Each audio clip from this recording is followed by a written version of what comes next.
নমস্কার। আমার প্রতিবাদের ভাষা, আমার স্বরচিত কবিতা তিলোত্তমার শেষ চিঠি। মাগো, আমি পড়াশোনায় ভালো ছিলাম, দেশের দশের সেবার স্বপ্ন দেখেছিলাম। অনেক লড়াই লড়ে যখন স্তেথোটা আমার কাঁধে উঠল, তুমি ভেবেছিলে মেয়ে তোমার হলো যে অনেক বড়, সমাজের মানুষের জন্য হবে যে এবার সেবায়বতী। ডাক্তার ভগবানের পরেই যার স্থান। জানো মাগো, কত রোগী সুস্থ হয়ে হাত জোর করে প্রণাম করে আমাদের বলে, ভগবানকে তো চোখে দেখিনি, কিন্তু ডাক্তার দিদি তোমায় দেখলাম, তাই তুমি আমাদের ভগবান। জানো মাগো, ক্লান্ত হলেও এই মুমূর্ষ রোগীদের কথা ভেবে সেবা দিতে আমরা প্রস্তুত থাকি। 5-6 ঘন্টা নয়, টানা 36 ঘন্টার সেবা দিয়েও মনে মানসিক প্রশান্তি পাই। কিসের জন্য জানো? অসুস্থ হতদরিদ্র এই রোগীগুলোর মুখে ডাক্তার দিদি ডাকটা যেন বড়ই আবেগের।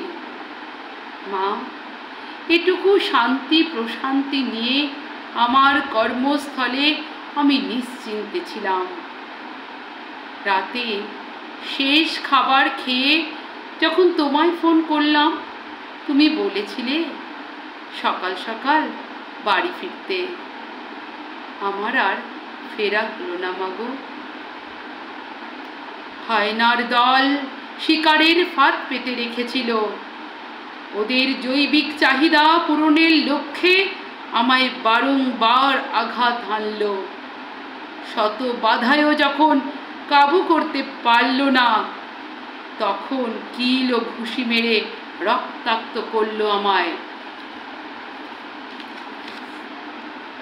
আমার মুখ চেপে ধরে গলায় শ্বাস রোধ করে ওদের স্বার্থ সিদ্ধি করতে লাগলো। ওরা কারা মাগো?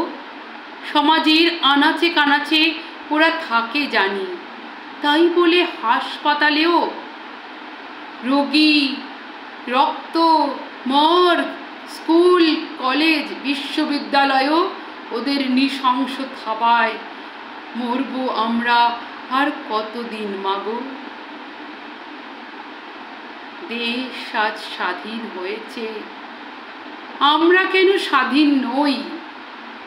কেন বারংবার এমন ঘটে শিক্ষার আড়ালে আমরা একটা পশু তৈরি করছি না তো? কোথায় নৈতিকতা? কোথায় চলেছে সমাজ? এত দুঃসাহস কাদের প্ররোচনায়? মহাভারতের যুদ্ধ হয়েছিল নারীর অসম্মানে। সভ্যতার আজ সেই কালো দিন। নোংরা পৃথিবীতে আমি নারী হয়ে আর ফিরতে চাই না, যেখানে প্রতি পদেই নারীকে অসম্মানিত করা হয়, স্বার্থ সিদ্ধির জন্য ফাঁসানো হয়, চাকরি, ডিগ্রি, উপাধির নামে হেনস্থা করা হয়, সর্বশেষ আমাদের ব্যবহার করা হয় কিছু ক্ষমতাধারী পশুদের চাহিদা পূরণে। মাগো, আর নয়, একা আমি হারিনি। হেরেছে সমাজ, হেরেছে শিক্ষা, হেরেছে মানবতা, হেরেছে সর্বজন। কোনো অধিকার নেই এই জাতির দেবী দুর্গার আহ্বানের। প্রয়োজন কেবল চণ্ডীরূপী মাতৃশক্তির। মাগো, আজ সেই কালো দিন।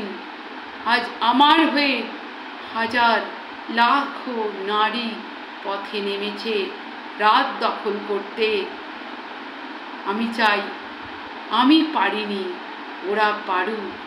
আমি এই লড়াইয়ের সাক্ষী থাকব ওপর থেকে। মাগো, আমি এইভাবেই আমার লড়াই লড়ে যাব। নমস্কার।